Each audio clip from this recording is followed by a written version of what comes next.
What we do in life echoes in eternity. The performances our modern day gladiators put on inside the cage can take them from unknown fighter to legend of the sport. And with that legendary status can come the spoils of war, adoration, infamy, and gold. We have just crowned a double champ. We are back. This is Octagon Hype.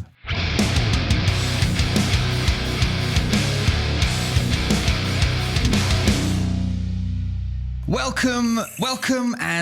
This is Octagon Hype. My name is Bryan Lacey. Thank you for joining us once again. And I've got my man in the corner. My man, the one, the only Josh Gudgeon. There we go, mate. Saluting. There we go, sir. Saluting. Sir Bryan. Oh, we've crowned a king in England. We've crowned a double champ in Octagon. And you've just saluted me like the royal regent that I am. I love it. I love it. I also love the fact, I don't know if you can see this, but you're showing a bit of leg today, Josh. Yeah. Look at that. Look at this. Look at this. Put my shorts on. It's warm in England for once. There you go, mate. Listen, we are back with Octagon Hype. We are going to break down Octagon 42. We're going to show you exactly what you missed back in Bratislava. What a city that was. What a return it was. We're going to interview the one, the only Callum Mullen and also James Lewis. We've got some other stuff for you. Manchester Arena tickets are on sale. We've got a little change in format for some news for you about Octagon Hype, which leads us to this sad moment where we announce the passing of Krakenass. This is it. Because as we change format, we will be saying goodbye to the wig and the glasses. But before we do that, Josh, shall we take a look at some of Krakenass's most cracking moments? Roll it.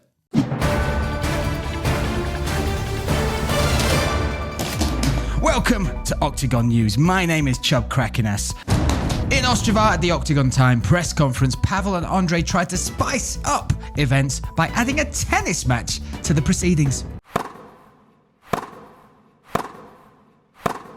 Thanks, Bryan. Although Gustavo Lopez turned up in an incredible jacket to Octagon 40, he did also invent the self-ventilating trousers. We asked Christian Eklund what he thought of these trousers. I go directly to my balls and in this moment I feel what I feel. Thank you, Christian.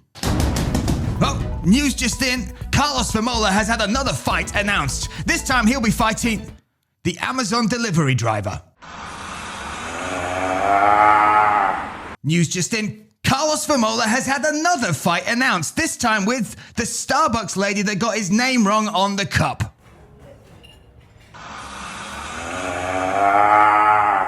Snoop Dogg red wine. What? Snoop Dogg red wine? Yes, when the famed rapper isn't popping caps in asses or dropping fat beats, he spends his time in his vineyard making fine wine.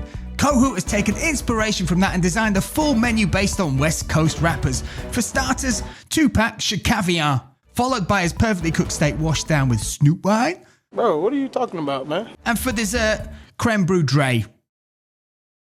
To finish the night off, he's got Ice Cube, gin and chronic. Damn!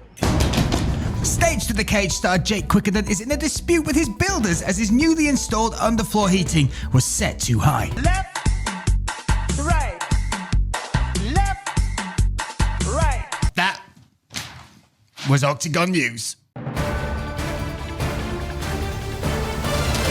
He's gone, mate. He's gone. To be honest, Bryan, I can't help. Stop it. Don't be honest, because I know what you're going to say if you're going to be honest. I can't help but think that Chubb led to the demise of Octagon Hype. Oh my God. Quite possibly. And when we talk about that, what we've got to tell you is Octagon Hype is going to change. We are going to reformat this and we're going to come back to you with a new show. So stick with us, follow our socials. You will find out what's going to happen with me and Josh as we bring you more Octagon news and all the updates that you guys are looking for. So let's not dwell on it. Let's crack on with this episode. Let's go. Octagon 42, Josh, Bratislava, what a return that was. You were there. You were back cage side. And I think we should give people a little taste of what they missed via this highlight from your vlog.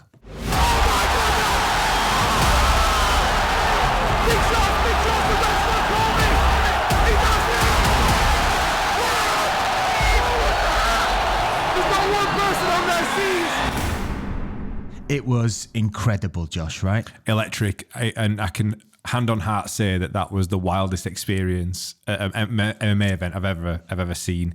It was the most electric atmosphere inside like an amazing arena, and then to witness K to get double champ status, it was an experience of a lifetime. That's the only way I can describe it, and that's like honestly, like that's my opinion. It was incredible. And if you want to find out exactly how incredible Josh found it, check out the vlog. That is on our Octagon UK and YouTube channel, also available on DAZN as well, so people can check it out. Let's talk through some of those fights. We had 3 Brits fighting. We will speak to Callum Mullen in a little while. Stuart Austin stepped in the cage, put on a very handy performance there. 3 rounds, high pace, good control over the man monster that was John Winter. And then got the mic and he's called. He doesn't want to be on the prelims apparently, Josh. He was upset to be on the prelims. He wants the. In fact, let's show you what Stuart Austin had to say exactly and directly after his fight. I'm here to win. I'm here for the belt. You know why? Why am I on the undercard? I ain't here for the undercard. I want main event. Come on, main event, main card. Undercard's a waste of my time. But I want main card and I want main event from Manchester. Yeah, #1. Yeah, I'm the top dog. I'm the top dog around here and I got to show it. Wants the main event, mate. Bold statement. Wants the main event in Manchester. It was a great performance though, right? Dominant performance. You know, like I didn't know whether to expect a knockout, a submission, or just a beating for 15 minutes, and that is what we saw. You know, the takedowns were amazing, holding top position, the ground and pound. It was just a masterclass. Domination. Really. Yeah. Domination of experience and skill from Stuart Austin. So cannot wait to see what he has next. Then we had one of the most anticipated debuts in Octagon history with Shamrock finally making that walk. Plenty of talk beforehand. His story, which again you should check out. This is on the Octagon UK and Ireland YouTube channel and DAZN. You can check it out. Just the background, the history of this man to make this walk, this road to redemption. That was his debut at Octagon 42, and the guy stepping in, Lima, almost spoiled the party, mate. This is it. And again, you look at when this matchup got announced, Lima, 10 wins, 7 of them by finish, all 7 by submission, a legit black belt. And he put that on display, almost catching Shamrock in like what we would call like a next generation, his gym style move, the flying triangle. I thought it was done, mate. Yeah. Genuinely. I mean, we obviously know about Shamrock's jiu-jitsu accolades, but obviously Lima walked out, he turned around, the first thing he did was like put his hands over his shoulders, and he's got jiu-jitsu tattooed across his shoulders, man. He was born with that, man. That's not a tattoo. Yeah. That's a birthmark. And, you know, they got up in the clinch, he set up that flying triangle, and it went deep, and I mean very deep. He turned the corner, locked it in, and I was like, how do you get out of How that? do you survive it? Like, because when for people who haven't been in the triangle before, the light just starts to go, right? Yeah, It light literally, starts to dim. darkness Yeah. just starts coming in.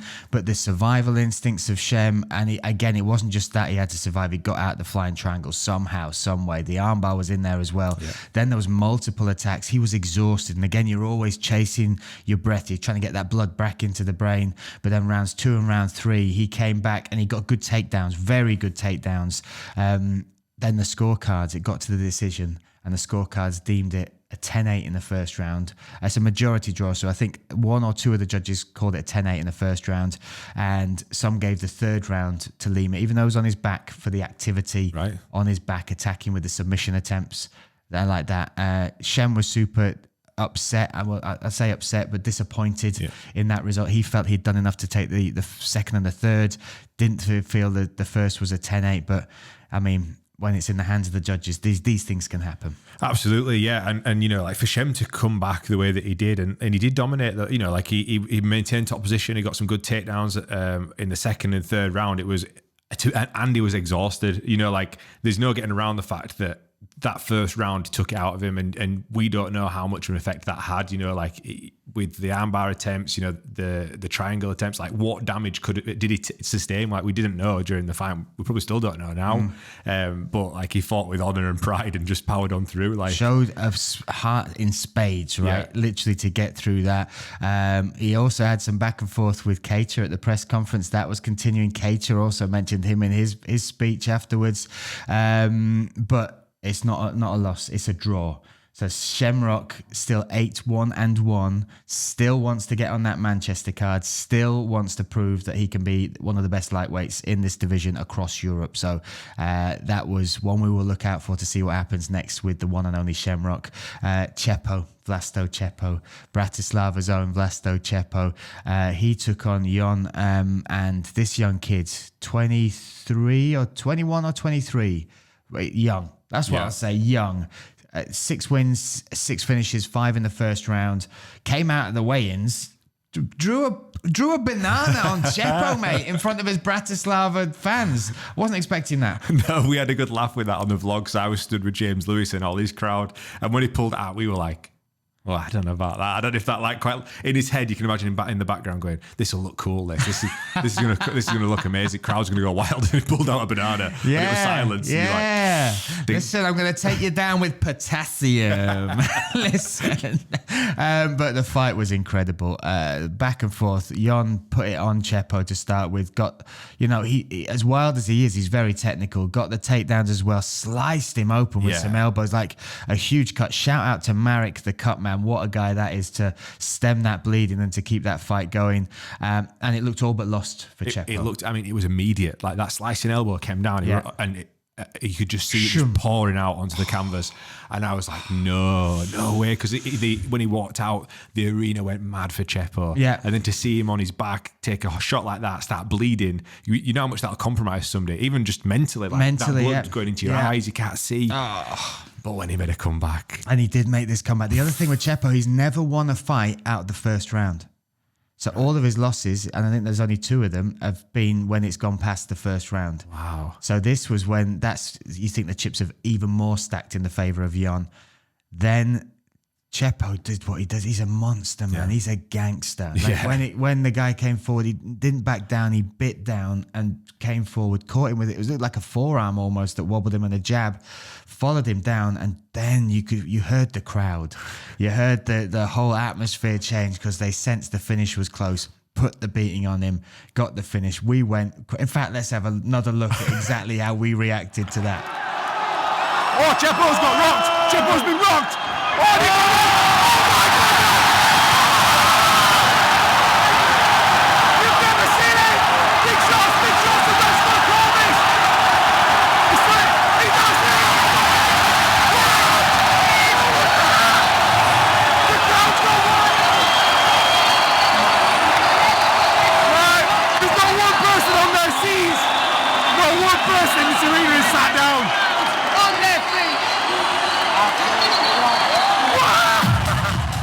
honestly, like I remember screaming, like I've never captured footage of myself. Like so when I watched that back, I was like, oh my God, you look like a madman. And I remember like it almost went silent in the room. I'm screaming and there's so much noise that just like went and I looked over at you, Bryan, and you'd stepped on your seat as a commentator. Stepped up. I jumped. I didn't just jump up out of my seat. I went to stand on my seat, and I remember I looked at my leg, and I had my leg up here, and I'm like, "What am I about to do? Like, where can I go? Because if I jump up and the cable's not long enough, I could destroy the whole broadcast." So luckily, I managed to dial it back. Yeah. But again, for me, incredible comeback. The most wild thing I've ever experienced, and I don't say that lightly. It was electric. I turned and looked at Pavel. I went and spoke to Pavel afterwards, and he was like, "What is going on? What is this?" The roof actually nearly came off the place. They're even reliving that. It's getting me going again.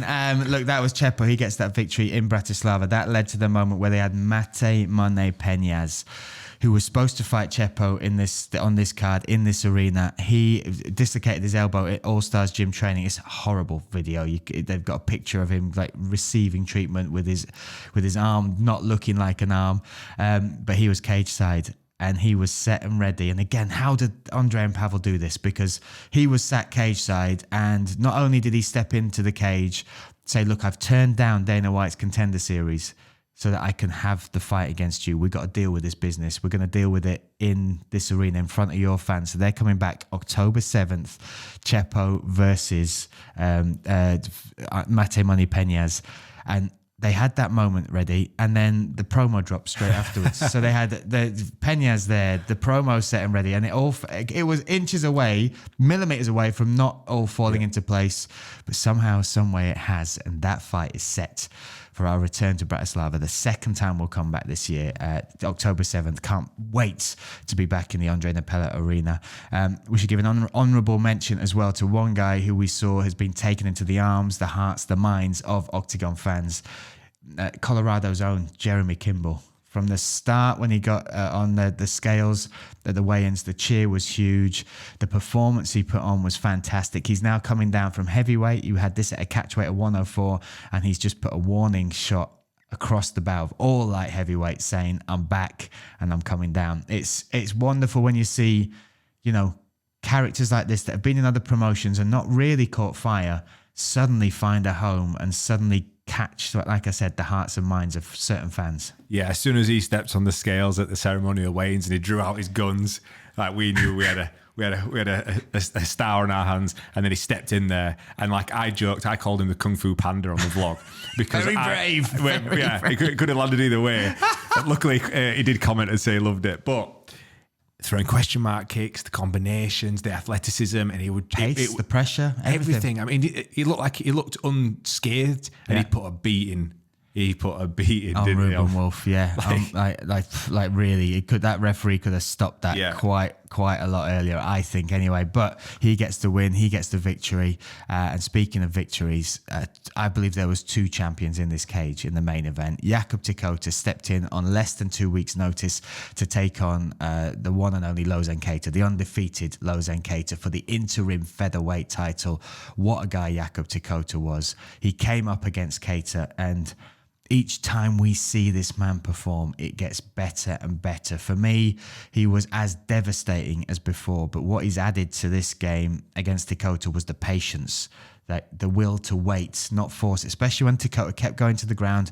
Just let him stand back up, carry on, continue mixing up the shots, the body shots as well, the combinations, going from pitter-patter to hard strikes, and then to claim the finish and the victory over Jakub Tikota, to not just become the interim champ, but the champ. There's a picture of him on the cage, 2 belts aloft. Looks very similar to another MMA legend, right? Absolutely. I mean, it's iconic, and that performance was up there. Do you know what I mean? It was, like you said, it's a dominant performance. The man's an absolute beast. He's got so much confidence in himself and in his ability, which like translates into the cage. Like he's unfazed, unfathomed by the grandeur of the moment. He just goes in there and he's a champion. Like that's the only, he's a champion. That's it. He's a double champion. You're his lucky charm as well, which is very nice to see. How cool is that he came straight to you? That's mad. It's crazy. I love you, Josh. I love you. Look at the moments we're having together. It's amazing. I mean, obviously I got in the cage and I was just filming the bits and bats for the vlog, and there's all these cameras around, like the broadcast, and he'd just done his interview, and then he walked straight up to me as it's still broadcasting. He's like, "Josh, you are my lucky charm," and I was like, "What? Why are you I can't believe he's talking to me." But yeah, I've spoke a bunch with him across cage side. He sat and commentated with you as multiple well. events. So we've built that bit of a relationship, and what an amazing thing for him to do. What a man! What an experience! It's going to be difficult though, because if Ronnie Paradisa gets to Andrew Fisher, which is a very tough ask, cannot wait for Andrew Fisher's debut. Your favourite fighter will go up against your other favourite fighter. You're going to be torn. This is going to be the most emotional vlog you will ever see. I can't wait. But that's the joy of this. What an amazing experience to be able to meet these fighters and learn about them. Just watch them grow across the division, and then to watch them collide, sign me up. We want to see the best versus the best, and that's what Octagon always do. They put the best versus the best, and no one's ever disappointed. This is why the magic happens. Yeah. This is it. And let's also give a huge shout out Jakub Tikota, because after the fight, I saw him in the hotel. And it came to light that in the very first round, Josh, he broke his collarbone. Now I don't know, again, what it takes, what mentally and physically it takes, because he took a beating. Yeah. It was a one-sided fight, really was. But even when he was in the midst of taking some big shots, he was still swinging hard, throwing spinning kicks. He was still trying to make something happen. Add to that he was doing that with a broken collarbone, because you think about, I mean, just if you move your shoulder like this lightly, if you do anything like that, like imagine throwing a punch, and that is 2 bits of bone moving. And if you look at the actual break, it's not a clean break, it's a splintered break. So every time you move, you are going to be stabbing and jarring. Every time you defend yourself, every time any movement, any punch you throw, anything defensively, offensively, you're compromised and you're in a lot of pain. Adrenaline is a great drug, but I promise you that would not have been like something he would have felt after the fight. He would have felt that all the way through it. So a huge shout out to him. 4 rounds he went with a compromised shoulder against what I think is the most, dangerous fighter in Octagon. So big shout out to Jakub Tikota, only 23 years of age, 100% he will be back, and nothing but respect, right, Josh? Oh, it's unbelievable. I remember when I was watching the fight, what I couldn't fathom was when he was going for his takedown attempts, they weren't hid behind any combinations. He was just sort of sprawling for it. And I'm going like, this makes no sense. He's such an experienced fighter. Yeah. He's not winning in the stand-up. He needs the takedown, but he's not hiding it. And I was, it's like frustrating because you're thinking like, what's going wrong? And then that comes to light. All the respect. Yeah. All the respect. What an unbelievable performance he put on, considering the circumstances. And then he had to get literally a car all the way to Prague, straight to the hospital, because that's where he wanted to go to. He didn't want to be in hospital in Bratislava. He wanted to be back in his home city. So straight after the fight, this is the life of a fighter, right? After the fight, straight back to get that sorted. What a night. What a night of fights. Opening the card in the world of MMA anyway was the one and only Callum Mullen against Jakub Donald. He didn't come out with the win in that one, Josh. A great performance against a very tough opponent, super close. Maybe just the end of the round sort of got stolen from him by Donald, looking for the guillotine, the takedown, things like that. But I wanted to speak to Callum Mullen. I wanted to make just to get his side, to see how he felt, and this is his initial thoughts on his performance, his disappointment, and how he saw the fight. I feel like in the fight, I felt like it was like I just wasn't getting. I just felt like I wasn't doing what I wanted to do. Like I felt like I was trying to chase a knockout and stuff and try like make a big statement, and all I was thinking was about that one shot and not like setting no up, not actually showcasing what I can actually do. I feel like I robbed myself of it, like just being able to perform to the standard that I can do, like I have done in the past fights. But I think it wasn't all to do with the occasion as well. I wanted to make a big statement on the show, but it wasn't like I felt more pressure being on a bigger show. Like it was mad. Like I actually like embraced everything, and I loved like everything, like the walkout. It was just crazy, and like I've never like experienced all as big as on a big show. But I feel like maybe that's why I wanted the big clean knockout, like to just make a big statement on Octagon and be like, look, you've got a new featherweight there now, and this is what I'm coming to do. But obviously I've learnt my lesson there, and I'm going to approach it differently next time. Like I'm just going to go in and get the job done. So that's Callum Mullen, again, using that experience as a learning curve. And that's what it's about. Again, he's only had 6 professional fights. That was his 7th. He's 5 1-on-1 now, taking that, using that to motivate him. But what I also love about this man is how much he enjoyed the experience, how much he enjoyed the show. And he's been on the regional scene. He's fought on some big shows in the UK. But we'll let the man speak for himself, just what he thought of walking out into that Octagon crowd. Like, even just everything to do with Octagon, like, I'm not saying it because I've like fought on the show and like I've been signed to the show for some fights now, but literally like I've never experienced it. I went to UFC when Darren Till got knocked out, and it was dead until the main card. Like there were no atmosphere in it. Like, obviously the atmosphere was crazy, like when Till and that fought, but like that place was literally just wild from the start. Like I know I missed like the first fight, and everyone was like, "Oh, it'll be rammed as soon as like the first fight starts," but it literally was. Like after the fight, we went out because they give us some seats, and we were just sat there. There were people like coming up to me, just getting photos with me and stuff, and like just like everyone was like, literally being bang on. Even though I think like he was like their hometown guy, and like they all just like supporting me, taking photos, saying well done, we love the fight and stuff. And they were just like, it was a mad experience because obviously I've never gone through out like that. You might get a couple of kids come up to you at a show, that you're like 10 wanting a photo with you after fighting, but there you've got like adults just loving it. It's mad. It's true, Josh, isn't it? It's true that there's nothing like, and that he was the second fight of the night. Marek Bartel was the first one. Second fight, he walks out, and it's pretty much a full arena. Yeah, it was against a tough opponent, so the crowd were there for that fight, you know, like, and that's what he got to experience, a full arena, and he walked out like a bad man, you know, he took his top straight off, and I like respect, you know, he took his top off, he looked like a crazy guy. I'm like, yeah, that's the walkout. Here we go. So look, he's been motivated by this. The other thing he's been motivated by is the announcement that we are going to be in the Manchester Arena, a stone's throw away from his home city of Bradford. I got him to talk about what it would mean to be on that card. Also, I asked him, did he have anyone in mind that he might like to fight for this one? And the answer was a surprise to me, a pleasant surprise. So let's hear it now. I want a good fight on there as well. Like big another platform for me. Big test there. I'll be buzzing with that. And go on. And before we let you go, what's if you were to pick somebody, what's your dream fight? Or what, have you got an idea? Have you looked down the roster at who could potentially be a good matchup for you? There's Manchester local, there's Shamrock. I'm a feather, like I'll go up to lightweight, I'm not bothered. He's there. I think they're on about him doing that rematch with that lad there. But me and Shem apparently were meant to fight on FCC back in the day, so I'm not bothered me. Whatever weight he is, it's there. I've said multiple times on local shows that I'd have fought him. Come Octagon, it's there, the offer's there. So is that definitely, because I didn't realise that you were set to potentially fight him beforehand. With Shem, is that one that you feel, especially domestically, that would be huge, right? Bradford, Liverpool, that would be a massive fight. I think he's just always like being on social media, like just running his like mouth about stuff. Like he was fighting the same night as my brother, saying get put all. There were like 3 lightweights in the on the card, and he basically said put them all in there with me one night, and I was like, well, you wouldn't want to fight Tom by himself, never mind the 3 of them. So I was just like, he wound me up, and then I just like put some up. We had a little back and forth, but like I say, if he's getting the match, I'm there. I want to be on this card. I've done the job for Octagon, I know.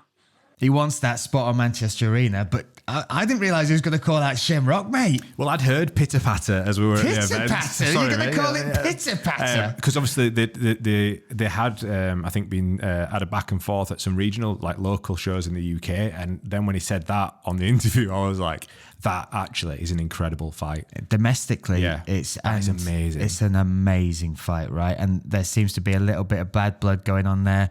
Maybe we will see. We will see. Stay tuned. We'll announce all the fights upcoming. Tickets are available. We'll put the link below as well, so that you can get your seat for that debut event, November 4th at the Manchester Arena, AO Arena in Manchester, I should say. One guy who's also got his eye on that event but had a roller coaster of a week last week was James Lewis.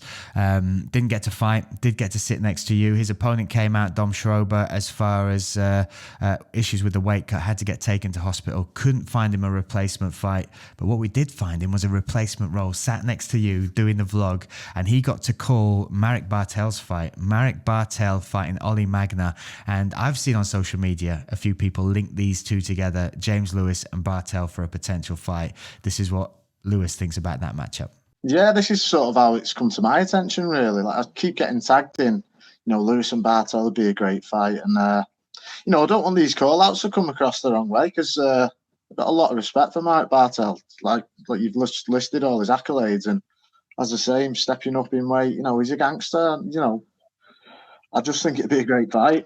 Simple as that, really. And, I think, don't get me wrong, I think it's a good fight for me. Very winnable fight. But, let's get it on. I think it'd be a great fight for the fans, that one. All over that, mate. All over that. Yeah. All over it. Simon, and again, they're both really nice guys. So James is like, I don't want to come across as like disrespectful, but like I love the way his nickname's the Bastard, and he's the nicest guy. Bastard. But yeah, I love that fight, and I think it'd be amazing for both of those people. It'd be amazing for James because obviously Bartel's a big name in Octagon. Yeah. So to get the fight, put on a performance, there's no real losers there. But if he goes out, puts on the performance, and takes a win, massive for his career. Huge. Let's not talk just about the legends that are James Lewis and Marek Bartel, but another legend came to light and caught the hearts and minds of the Blackledge crew as well with James Lewis. Jeremy Kimball. Let's listen to the head of the Jeremy Kimball fan club just talk about what a guy this man is. Yeah, he had us at the weigh-ins because we You chatted had to me him at throughout. hello, Jeremy. You had me at hello. You had me at hello, Kimball. No, because we spoke to him through the week. I think we saw him in the sauna the day before. Lovely fella, but quiet. Quite a reserved character, we thought. And then he got on the scales and pulled the 6-shooters out, didn't he? And he just took us by surprise. We just loved it. So we thought, right, we're having Kimball tomorrow. And then the fight that he won, obviously, he's a big chap. No disrespect, doesn't look, looks in shape, but perhaps not the most athletic. And, he's doing question mark kicks and putting his combinations together. We were all over it.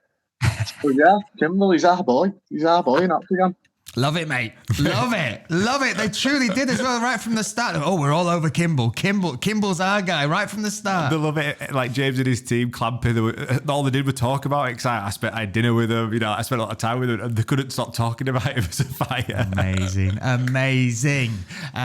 One other thing he hasn't been able to stop talking about, and I've had messages and I've seen his social media, is this Manchester Arena event has to have James Lewis on it. It has to. This is what it would mean for James Lewis to be part of that event. Oh, everything. I mean, it's 20 minutes down the road. Everyone who's supporting my journey from the start is going to be there. The family, everyone. It means the world. And it's been a bit of a personal journey as well, because the last, I had a fight at the same arena, and the week after I snapped my knee, and that started a whole catalogue of injuries and 3 years out. And it just feels like it's going to come back full circle, and it's just meant to be, to get a big win in that same arena before all the trouble started, really. So yeah, it means the world. I want to get out before then as well to set it up. Show the fans what they can expect, and then get out there in November. It just makes sense, right? Just makes sense. James Lewis on that card. Also on that card is his now teammate. His teammate, Paul Smith, who will take on Jake Quickenden in the Manchester AO Arena in Manchester on November 4th.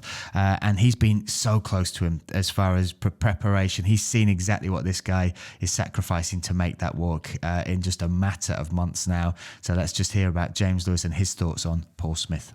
Do you know what? Just as a person, he's slotted straight into the team. Because at Blackledge we're pretty well known for the good vibes and the good training atmosphere. Best cuddles in the north, mate. I'd say England, easily. So yeah, he's slotted straight in, and he's just another great personality in the gym. And in terms of his training, you can see him stepping up levels all the time. And he's took his licks with no moaning and no complaining. And I think that was the big step at first, where everyone thought, oh yeah, this guy's serious here. When we met in Brno, we said to Tom, I'll be at the gym on Tuesday or whatever, and we all sort of thought, okay, yeah, because people say that a lot, and he was there waiting and ready to go. And ever since then, as I say, he's took his licks and he's kept coming. But you can see the improvement as well. It's not just about how tough he can be and how much of a beating he can take or anything like that. You can see him improving all the time. And I say it a lot, that's one of Tom's biggest talents, really. He's getting people from zero to a good level really, really quickly. So he's going to be at a really high standard come November. Those two on the Manchester Arena card is perfect, mate, right? And to hear how he is talking about the preparation, the success, the respect him and the team have got for Paul Smith, that it's that stamp in it. That is, we're not just putting on a standard celebrity fight. These guys are all in. Yeah, they're absolutely all in. I've been there, luckily to witness it filming and seen him training firsthand, and he's fully integrated. There's no celebrity, let's give him an easy time. He is one of the guys, one of the team. He's on the mats. He's gained the respect of all of that team, and they are 1,000% behind him. And what a team that he's chosen, at Blackledge MMA. So I think this will be an outstanding display of mixed martial arts from these two debut fighters who are actually celebrities as well. Come on, let's go. And the debut event will be the Manchester Arena. So look, let's whet your appetite some more. Let's play the promo for this event November 4th. A new era begins as Octagon MMA, Europe's best MMA show, is coming to the UK for the very first time. Octagon 48 will go down on November 4th at the world-renowned AO Arena in Manchester, where UK fans will experience the electric atmosphere and heart-pounding action that Octagon MMA is known for across Europe and beyond.